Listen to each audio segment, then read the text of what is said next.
Hi friends, எல்லோரும் எப்படி இருக்கீங்க? ரொம்ப நாளாக பல மாதங்களாகவே கரெக்டாக வீடியோ போட முடியல.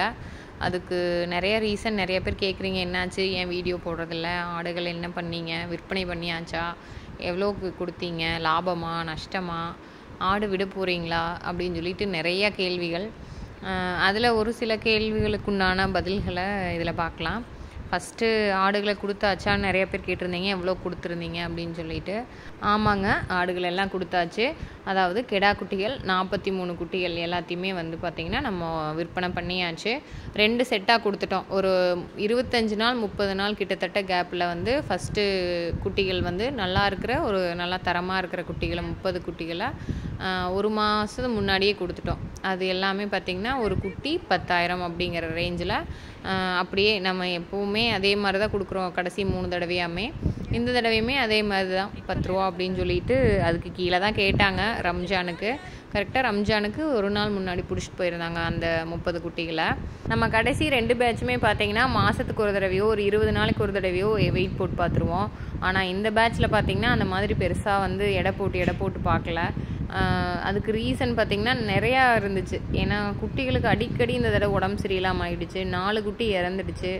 அதுக்கப்புறம் அதுக்கு சளி பிடிக்கிறது, அந்த மாதிரி நிறைய பிரச்சனைகள். அதை இந்த தடவை மண் சாப்பிட்றதும் சளி பிடிக்கிறதும் மட்டுமே கடைசி வரைக்கும் விடவே இல்லை.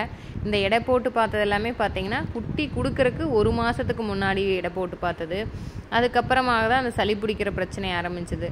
சளி பிடிக்க ஆரம்பிச்சனையுமே ரொம்ப மன உளைச்சலுக்கு ஆளாயிட்டோம். ஏன்னா குட்டி கொடுக்க போகிறோன்னு ஒரு 20-30 நாள் கொடுக்குறோம் அப்படிங்கிற சமயத்தில் சளி பிடிச்சிருச்சு அப்படின்னா டோட்டலாக லாஸ் ஆயிரும். அதனால் பார்த்திங்கன்னா ஒரு 4-5 நாள் தொடர்ந்து இந்த மெரிக்வின் டானிக் 1/2 லிட்டர் கணக்கில் அப்படியே வாங்கிட்டு 3 நாள் 4 நாள் தொடர்ந்து கொடுத்தோம். அப்படி இருந்துமே முடியல. அதுக்கப்புறம் இன்ஜெக்ஷன் இந்த பேட்சில் என்ன கற்றுக்கிட்டோம் அப்படின்னா இன்ஜெக்ஷன் போட்டு பழகிட்டோம். வேறு வழி இல்லை. ஏன்னா நம்ம தினமுமே ஒரு குட்டி இருமுது, ரொம்ப வயிற்று எக்கி இருமுது அப்படிங்கும்போது நம்ம டாக்டரை தினமும் கூப்பிட்டு போடவும் முடியாது.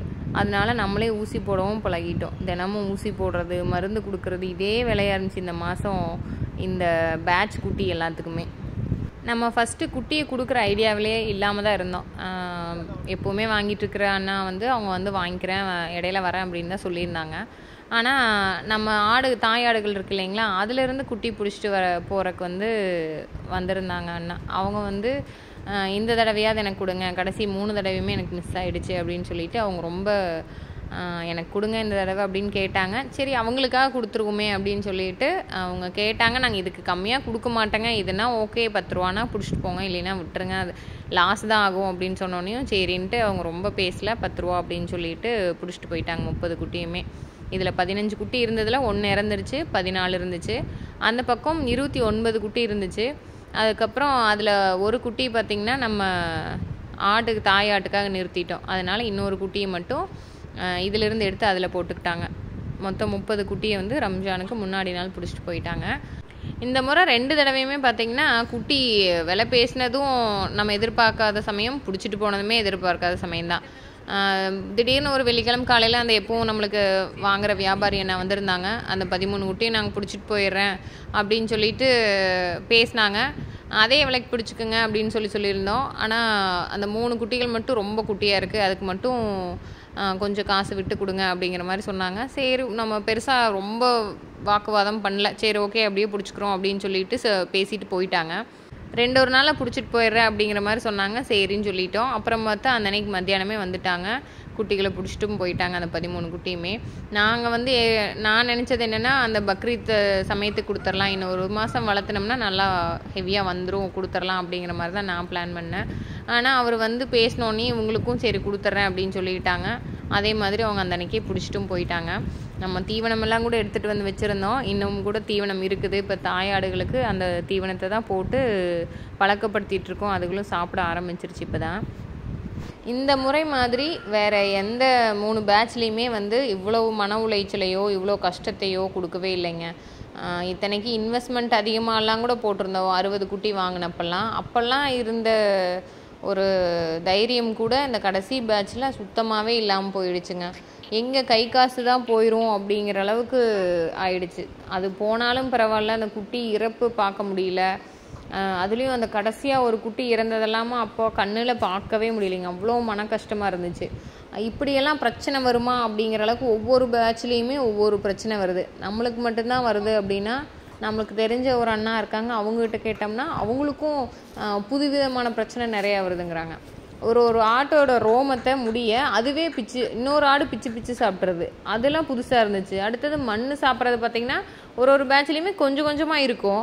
ஆனால் இந்த பேட்ச்சில் பார்த்தீங்கன்னா மண் சாப்பிட்றது விடவே இல்லை. தீவனம் சாப்பிட்ற மாதிரி மண் எனி டைம் சாப்பிட்டுக்கிட்டே இருக்குது.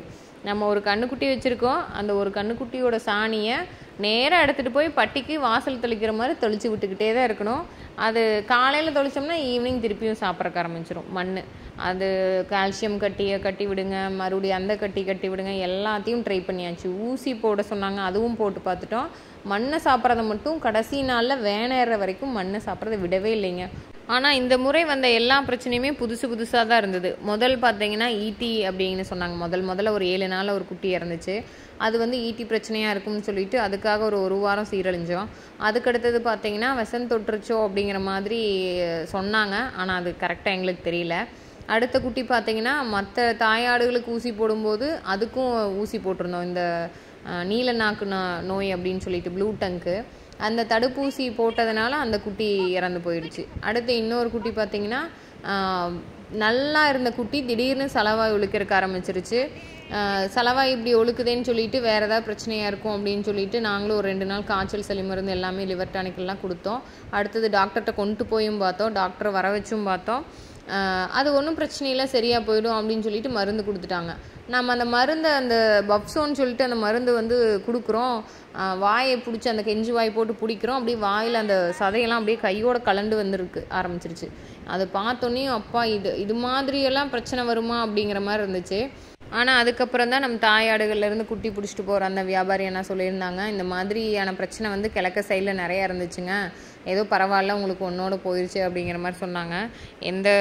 என்ன பிரச்சனையும் இல்லாமல் அந்த ஒரு குட்டியோடு போயிடுச்சு.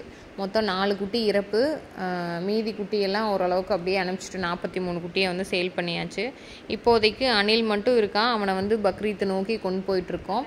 அடுத்தது இன்னொரு கிடாயை நிப்பாட்டி வச்சுருக்கோம், அதை தாயாடுகளுக்கு கிடாயாக நிப்பாட்டியாச்சு.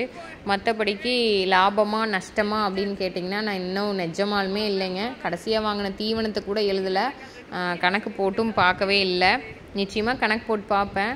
அக்கா சொல்லுவாங்க, நீ ஆட்டாவும் புழக்கை கூட கணக்கு போட்டு எத்தனை புழக்கைன்னு எண்ணி கணக்கு போட்டுருவ அப்படிங்கிற மாதிரி சொல்லுவாங்க, எனக்கு கிண்டல் அடிப்பா. கண்டிப்பாக அடுத்த தடவை அந்த லாபமா நஷ்டமா அப்படிங்கிறத பார்க்கலாம். அப்புறம் நம்ம பண்ணையை இப்படியே கண்டினியூ பண்ண போகிறோமா இல்லை விட்டுருவோமா அப்படின்னு நிஜமாலுமே தெரியல. 100% விடக்கூடாது அப்படிங்கிறது என்னோட எண்ணம். ஆனால் அவங்க அப்பாவுக்கு இதிலிருந்து ஒரு கொஞ்சம் ரெஸ்ட் எடுக்கணும், டைம் விட்டுட்டு ஒரு பேட்சை விட்டுட்டு அடுத்த பேட்ச்லேருந்து வளர்த்தலாம் அப்படிங்கிற மாதிரி அவங்க நினைக்கிறாங்க. பார்க்கலாம், இது எப்படி கொண்டு போவேன் அப்படின்னு தெரியல. அடுத்த வீடியோவில் நம்ம லாபம் நஷ்ட கணக்கை கண்டிப்பாக பார்த்துடலாங்க.